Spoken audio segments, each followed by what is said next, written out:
புதுச்சேரியில் நடைபெற்ற பாமகவின் சிறப்பு பொதுக்குழு கூட்டத்தில் ஒரு கடும் மோதல் போக்கு ஏற்பட்டிருக்கிறது.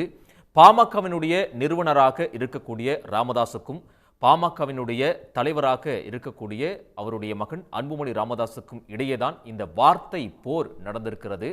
பாமகவினுடைய நிறுவனர் ராமதாஸ் நியமித்த ஒரு நிர்வாகியை பாமகவினுடைய தலைவர் அன்புமணி ராமதாஸ் ஏற்காத காரணத்தினால் கட்சியை விட்டு இருந்தால் இருங்கள், இல்லாவிட்டால் விலகிக் கொள்ளுங்கள் என்று ஒரு கடுமையான எச்சரிக்கையை தன்னுடைய மகனை நோக்கி அவர் பேசியிருக்கிறார். இது பற்றிய நம்முடைய கருத்துக்களை பகிர்ந்து கொள்வதற்காக மூத்த பத்திரிகையாளர் திரு தராசு சியாம் அவர்கள் தொலைபேசி வாயிலாக இணைந்திருக்கிறார்.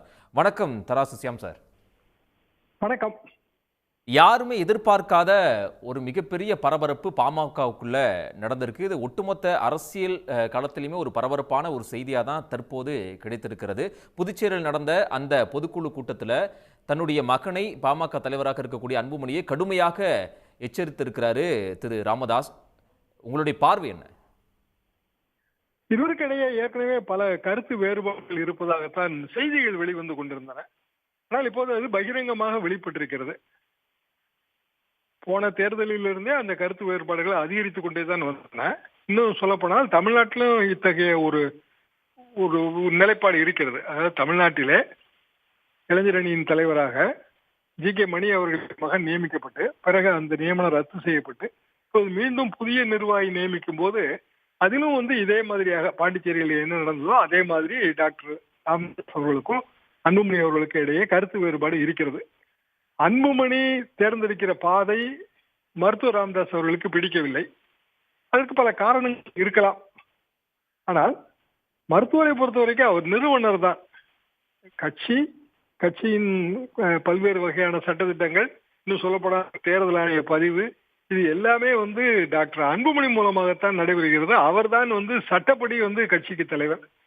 எனவே நிறுவனராக இருக்கிற மருத்துவர் ராமதாஸ் அவர்கள் இந்த கட்சியை நான் தான் நிறுவினேன், நான் வைத்ததுதான், நான் சொல்வதைத்தான் அனைவரும் கேட்க வேண்டும், அப்படியான ஒரு நிலைப்பாடு எடுப்பது அநேகமாக சட்டப்படி சரியில்லை.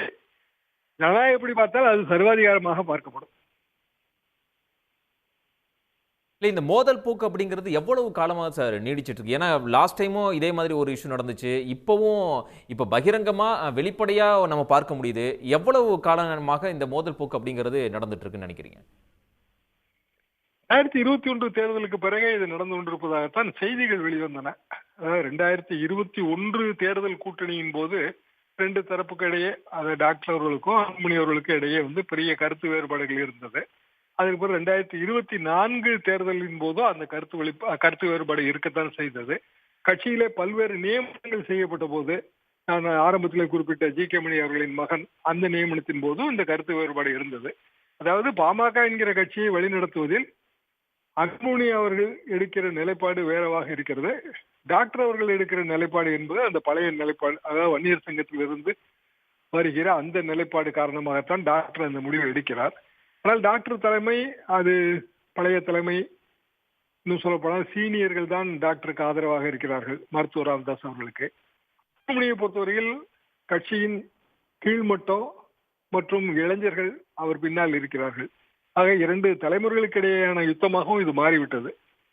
இப்படி போகிற போக்கிலே பாட்டாளி மக்கள் கட்சியிலே ஏற்படுகிற இந்த குழப்பம் என்பது பல்வேறு கெடு விளைவுகளுக்கு வித்திடும் என்றுதான் நான் நினைக்கிறேன். பழைய மாதிரி வெறுமனே இந்த இடஒதுக்கீடு, வன்னியர் இடஒதுக்கீடு கேட்டு மீண்டும் ஒரு முறை வலியுறுத்தி சமீபத்தில் நடந்த போராட்டத்தின் போது கூட இரண்டு அணிகளும் தனித்தனியாகத்தான் இருந்தன என்றுதான் கூறப்பட்டது.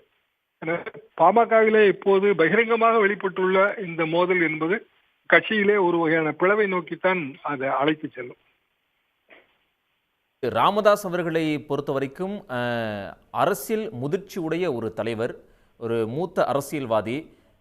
எந்த ஒரு அறிக்கையினாலும் புள்ளி விவரங்களோட தெளிவாக ஒரு அறிக்கையை கொடுக்கக்கூடிய ஒரு நபர்.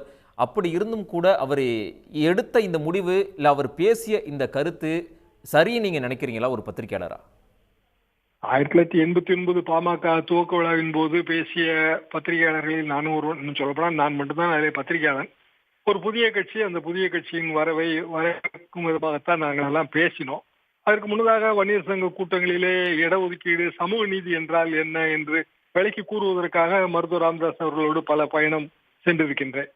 ஆனால் அது எல்லாமே கிட்டத்தட்ட 35 வருடங்களுக்கு முன்னால் நடந்தது. 35 வருடங்களுக்கு முன்னால் இருந்த நிலைமை வேறு, இன்றைய அரசியல் சூழல் என்பது வேறு. எனவேதான் இத்தகைய முரண்பாடு ஏற்படுகிறது. மருத்துவர் ராமதாஸ் அவர்கள் அன்புமணி அவர்களை என்றைக்கு தலைவராக்கினாரோ அன்றைக்கே கட்சி முழுமையாக நிர்வாகம் அவர் பின்னால் போய்விட்டது. ஒரு கட்சியின் தலைவர், அந்த தலைவரை நம்பி இருந்தால்தான் நமக்கு பதவி, இப்படித்தான் கட்சிக்காரர்கள் இருப்பார்கள், அதுதான் இயற்கை.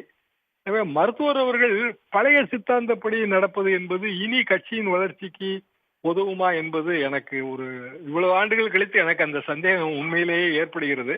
என்றாலும் நீங்கள் குறிப்பிட்டது போல அவர் முதிர்ச்சியான தலைவர்.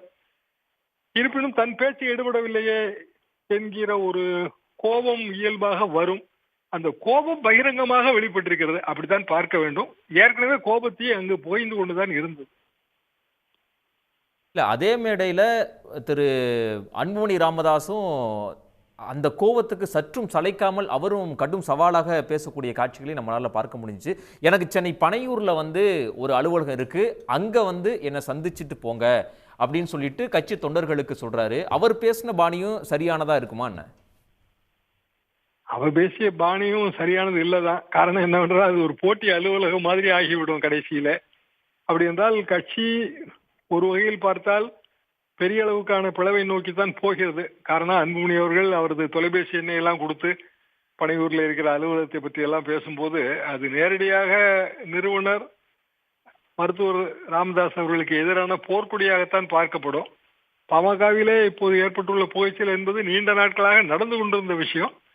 இன்றைக்கு அது பொது வழிக்கு வந்திருக்கிறது. நன்றி சார். இணைப்பில் உங்களுடைய கருத்துக்களை பகிர்ந்து கொண்டமைக்கு மிக்க நன்றி. உடனுக்குடன் செய்திகளை தெரிந்து கொள்ள சன் நியூஸ் பெல் ஐகானை கிளிக் பண்ணுங்க.